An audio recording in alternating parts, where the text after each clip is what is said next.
Namaste, I'm Jayapalashri from Samskara Healing. A warm welcome to you all for this live session. I thank you all as you join in. We're going to watch in later. I thank you all. I thank you all for being part of this session. As I said in my last video, which was yesterday, that I was doing a series of sessions and I was going to be speaking about certain aspects. This is my series 2 of what I'm doing, or live session 2, however you'd like to see. So in my previous session, I spoke about Ravan, and I also spoke about the traits we carry, the 10 aspects. Just to kind of give you a kind of a brief of what we spoke and what it was about the 10 aspects that we were speaking about was kama, which is lust, krodha, which is anger, moha, which is delusion, lobha, which is greed. And then we spoke about meda, the pride, matsyasya, which is envy, manas, mind, chitta, will, buddhi, intellect, and ahamkara, the ego. When I spoke about this, I said that how we have this and how at times it becomes the very root cause for our own destruction and impact that it causes in our life. So as I was speaking about all that yesterday, I take my conversation ahead with you all today pertaining to the same conversation that I had yesterday. And this morning as well as this afternoon, I was talking to a couple of my students saying that I was doing this live session and I was talking about Ravan, and I was talking about the impact of him in our life and how do we perceive him. I was quite surprised that I didn't have any resistance. There was more of reciprocation, and I was also equally surprised to know that, like me, they realized that there was a lot of metaphor with the concept of understanding Ravan. I was really, really touched and impressed. I am not, I'm not patronizing something here. It's an important lesson for you and me. And on that concept, I was just generally talking. And the reason why I talk to students, especially if I'm coming on a live session, is it's good for me to know what people are thinking. It really helps me to put forth points in the right way, and also kind of guide you all the right way on how it needs to be done and what needs to be done. So it becomes that much easy for me. So I was anyway talking to them, and I want to see what's their viewpoints and what's their thoughts and how do they perceive this. In fact, my meditation got delayed by half an hour because we got into a very detailed conversation about various aspects of Ravan and how many things have been misinterpreted and how we see it in the wrong way. So to continue with my conversation of where I left off yesterday, yes, I did speak about these 10 aspects, which are the 10 faces of Ravan, which is depicted. And I did speak about how Lord Rama came in to, I wouldn't say to kill Ravan, it was more to kill these 10 aspects. Because like what is said in Gita by Lord Krishna, a soul can never be destroyed, killed, burnt, or harmed. All that is done is to the body, and the body is the place where all this is held, and we are stuck in the illusions, which is called the Maya. So if you look at it that way, I strongly believe Lord Rama came to release the soul from its getting stuck in these aspects. So anyway, now I'm moving on with what we were speaking about, and the interesting fact that I would like to pick on today is how much we are conditioned. And as I move ahead, I would also like to say what kind of conditioning is conditioning. I grew up hearing to Ramayana. The first time I ever heard Ramayana, I was about 5 years old, and lying down, it was just around the Dasara time when I first heard it, when my father told me the story. And I wept when I heard that like this Ravan came and abducted our Sita Mata and taken her to his kingdom, and how Rama went searching and he was upset, our Lord Rama, and how the Vanar Sena came and how they helped him, and how the wall, the bridge was built, and things like that. So I was a big fan of the Vanar Sena because they were helping Lord Rama, and I really felt very sorry for Lord Rama that I was only 5 years old, so it was a child. So I really felt sorry for Lord Rama. I didn't see him as a god, but I thought of what pain he must have gone through. And I don't know what a 5-year-old should be thinking, but that's what I was thinking. And I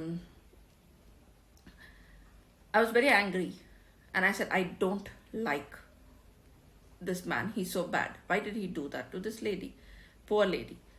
And I really cried and I was so upset. And I couldn't sleep the whole night because I kept thinking that Ravan will come and take one of us away because it was a threat. So I was really very scared. And of course, my parents had a tough time to kind of calm me down and say there's nothing that's going to happen and it's only a story and everything.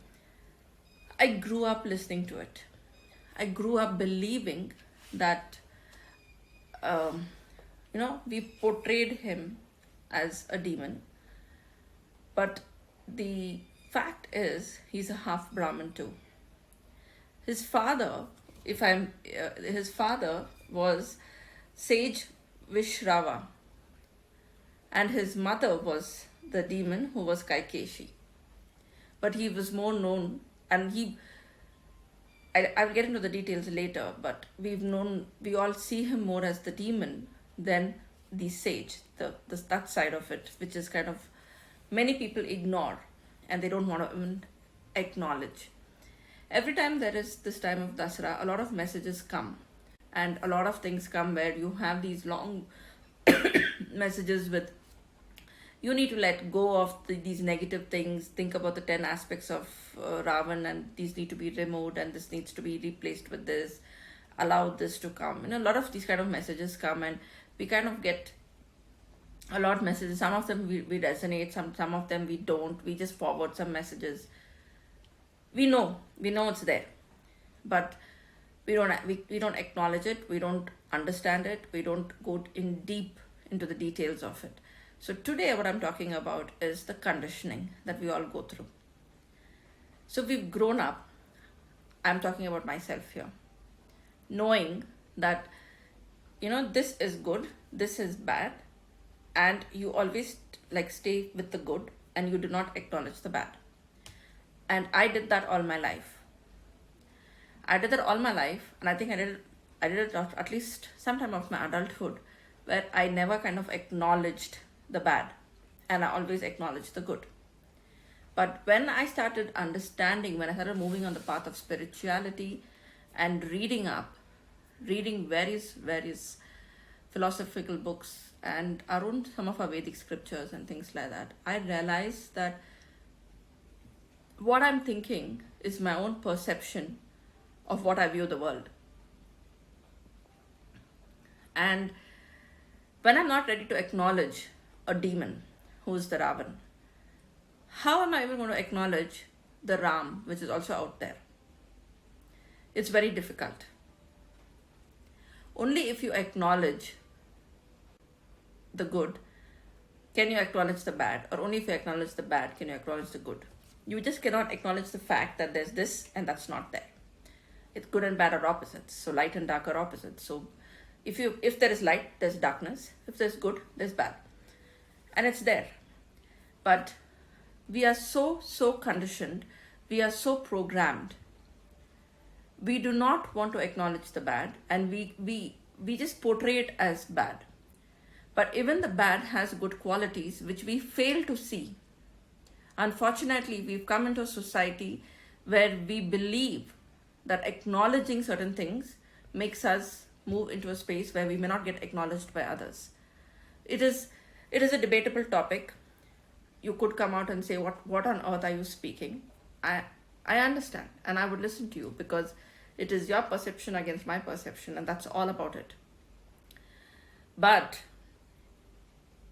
we are talking about Ravan kidnapping, Sita, and trying to force her into marriage and all those kind of things.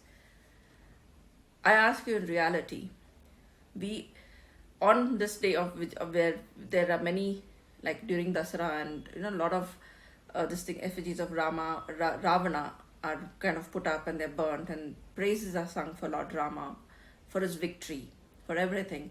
So basically it is a victory over evil, where the day there is victory given, a lot of things are done.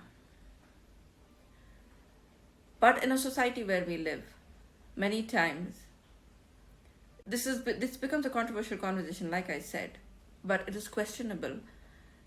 We are ready to acknowledge the Ravan outside, but are you ready to acknowledge the Ravan who's within you? Are you ready to acknowledge the Ravan who flares up and can cause a lot of destruction and harm into the society? Have you acknowledged that part of you? It's very easy to follow and go to the temple and do things, but have you put that demon within you to rest? It's an important question, and I leave you with that question today. And I will take it forward where I'm speaking more about Ravan, but I want this question to be thought of because it's an important question. It can become a conversation where I'm speaking, because if our society is not ready to acknowledge the Ravan, which is still very much there in our society, and I'm not talking about the good aspects of Ravan, I'm talking about the bad aspects of Ravan, where he was the demon, and I'm only addressing that aspect here today. And if I was addressing that demon, which is very much there in the society today, have each and every one of you addressed and acknowledged it? Let's forget about the good part. The good part, I will come to it eventually. But I want to know, have you accepted? Have you acknowledged? Have you looked at it? Have you said, this demon needs to be put to rest? We are not ready to say that, but we are ready to call it a demon. We are ready to say that, how can you even acknowledge a demon? If you don't acknowledge the demon, there are many Sitas out there getting into trouble. There was not only one Sita Mata who's got into trouble and was taken to Lanka. A lot of things are happening out there which has not been acknowledged. So when we get into these points, and when we start getting into depth of breaking it up and reading, you will understand that even Ravan was a good man. He did something, yes, and I will come to that tomorrow. But I end my talk today with saying, yes, that he was a demon, but he was also a good man. But before I even move to the aspects of talking about his goodness and his aspects of the other part of him, since everybody only know the bad aspects and all only point out at the bad aspects, I want to ask you, have you addressed it in your life? And have you looked into it? And with that, I end this conversation, and I will come again live tomorrow, which is going to be my series 3. And I ask you to subscribe to my channel, like my page, stay connected to see the flow of events. And if you have questions, I want the questions to come to me so that I will be able to make another series and give answers to it. I'm keeping it pretty short, simple, and I want it to be reciprocative. So like I said, I spoke to some of my students today and I came up with this, which I've addressed today. I'm hoping to talk about the good aspects tomorrow, but nevertheless, if some questions come up, I want to bring it in, integrate it, and come out with more answers for you. So I thank you and I wish you a wonderful evening. Take care, and I shall see you tomorrow. So until then, take care. Lots of love. Namaste.